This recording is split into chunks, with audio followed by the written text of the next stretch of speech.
Disposición de las proteínas de la membrana. Las proteínas de la membrana se clasifican en integrales o periféricas en función de su localización en la profundidad de la membrana. Las proteínas integrales se extienden hasta el interior o a través de la bicapa lípida, entre las colas de ácidos grasos, unidades con firmeza a ellas. La mayor parte de las proteínas integrales corresponden a proteínas de transmembrana, lo cual significa que atraviesan por completo la bicapa lípida. Al igual que los lípidos de la membrana, las proteínas integrales de la membrana son anfipáticas. Muchas proteínas integrales de la membrana son glucoproteínas. Funciones de las proteínas de la membrana. 1. Forman canales iónicos, poros u orificios a través de los cuales pueden fluir iones específicos como iones de potasio, tanto hacia el interior como hacia el exterior de la célula. 2. Actúan como transportadores, responsables de movilizar en forma selectiva una sustancia polar o un ion desde un lado de la membrana hacia el otro. 3. Actúan como receptores en sitios de reconocimiento celular. Cada tipo de receptor reconoce y se une a un tipo específico de molécula. 4. Catalizan reacciones químicas específicas en la superficie interna o externa de la célula, o sea que actúan como enzimas. 5. Pueden actuar como conectores o proteínas de unión que unen las proteínas en las membranas plasmáticas de las células vecinas entre sí o con filamentos proteicos que se encuentran dentro y fuera de la célula. 6.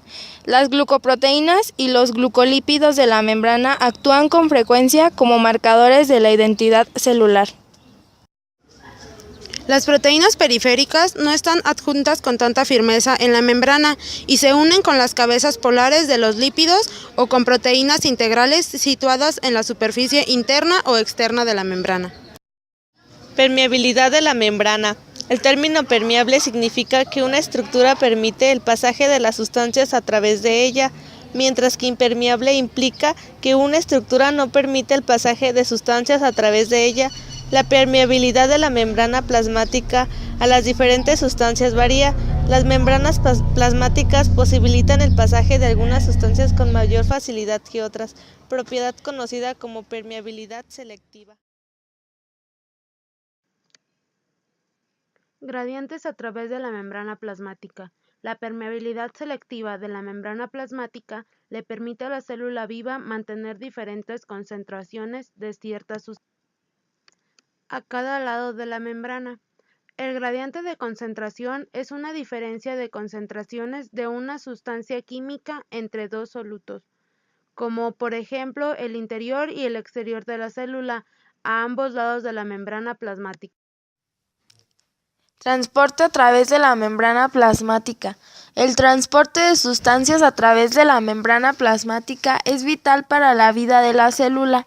Ciertas sustancias deben ingresar en la célula para mantener las reacciones metabólicas. Otras sustancias que se producen dentro de la célula para su exportación o como productos de desecho del metabolismo celular deben transportarse fuera de ella. En los procesos pasivos, una sustancia se mueve a favor de su gradiente de concentración y atraviesa la membrana a expensas de su propia energía cinética. En los procesos activos se utiliza energía celular para impulsar a la sustancia cuesta arriba, es decir, contra de su gradiente de concentración. La energía celular suele almacenarse en forma de ATP. Otra forma de atravesar la membrana para ingresar y salir de las sustancias a través de un proceso activo es dentro de sacos de membranas esféricos diminutos denominados vesículas. La difusión simple es un proceso pasivo que consiste en el movimiento libre de las sustancias a través de la bicapa lipídica sin la ayuda de proteínas transportadoras de membrana. Las moléculas hidrófobas no polares atraviesan la bicapa lipídica a través de este proceso, así como también el agua, la urea y los alcoholes pequeños. La difusión simple es importante para el movimiento de oxígeno y dióxido de carbono entre la sangre y el aire que se encuentran dentro de los pulmones durante la respiración. También permite la absorción de algunos nutrientes y la excreción de ciertos productos de desecho en las células del organismo. Durante la difusión facilitada mediada por canales, un soluto se mueve a favor de su gradiente de concentración a través de la bicapa lipídica gracias a la existencia de un canal de membrana. La mayor parte de los canales de membrana son canales iónicos, esto es, proteínas integrales transmembrana que permiten el pasaje de iones inorgánicos pequeños demasiado hidrófilos para poder atravesar el interior no polar de la bicapa lipídica. En las membranas plasmáticas típicas, los canales iónicos más numerosos son selectivos para iones potasio o para iones cloruro. Se considera que un canal tiene compuerta cuando una parte de la proteína del canal actúa como tapón o puerta y cambia su conformación para que el canal esté abierto o cerrado. La ósmosis es un tipo de difusión que se caracteriza por el movimiento neto de un solvente a través de una membrana con permeabilidad selectiva. Es un proceso pasivo.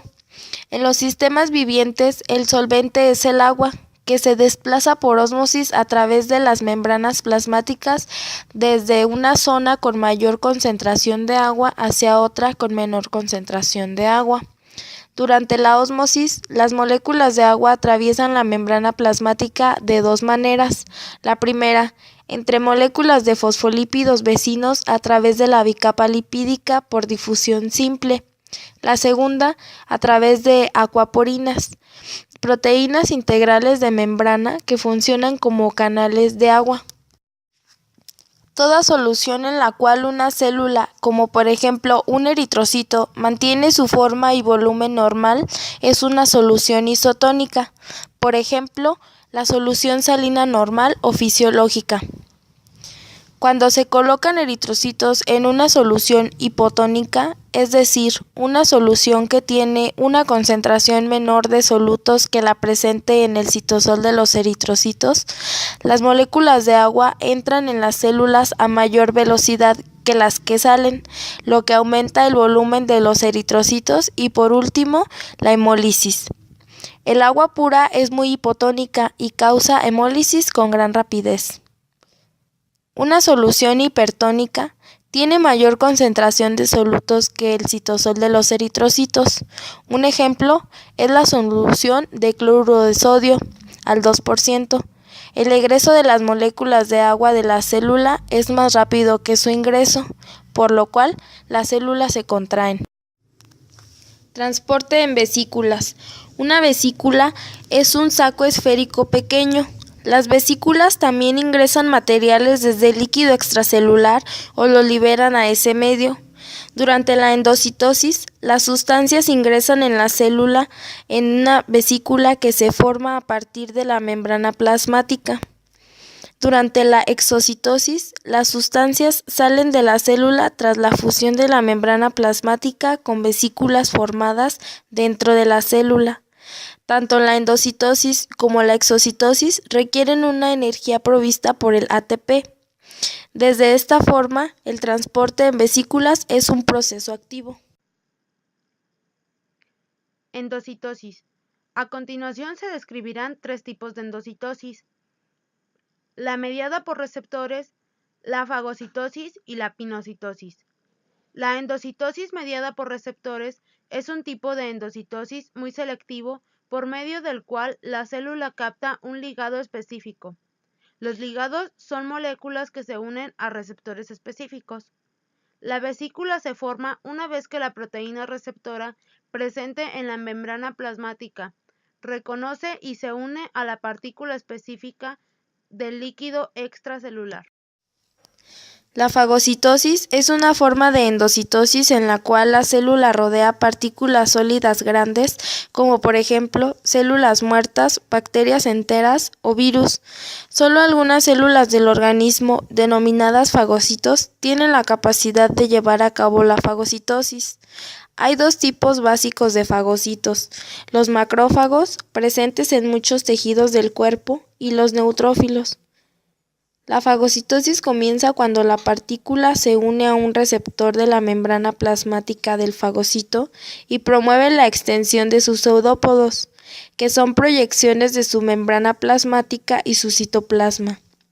Los pseudópodos rodean a la partícula que está fuera de la célula y las membranas se fusionan para formar una vesícula denominada fagosoma, que ingresa en el citoplasma. Los fagosomas se fusionan con uno o más lisosomas y las enzimas lisosómicas degradan el material ingerido. Todo el material no digerido se denomina cuerpos residuales. Luego los cuerpos residuales se secretan fuera de la célula por exocitosis o permanecen almacenados dentro de ella como gránulos de lipofucsina. Pinocitosis, en la cual la célula incorpora diminutas gotitas de líquido extracelular. En este proceso no participan proteínas receptoras.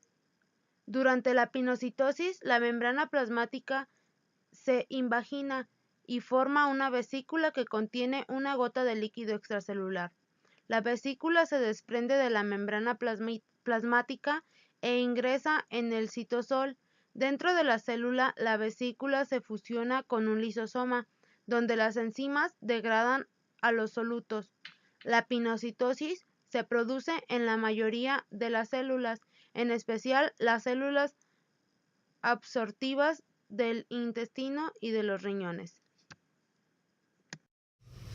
A diferencia de la endocitosis, que ingresa material dentro de la célula, la exocitosis libera material fuera de ella. Todas las células realizan exocitosis, pero este proceso es importante sobre todo en dos tipos celulares. El primero, las células secretoras que liberan enzimas digestivas, hormonas, moco u otras secreciones. Y segundo, las células nerviosas que liberan sustancias denominadas neurotransmisores. Durante este proceso se forman vesículas rodeadas por membrana, denominadas vesículas secretoras dentro de la célula, que luego se fusionan con la membrana plasmática y liberan su contenido hacia el líquido extracelular. El equilibrio entre la endocitosis y la exocitosis mantiene la superficie de la membrana plasmática relativamente constante.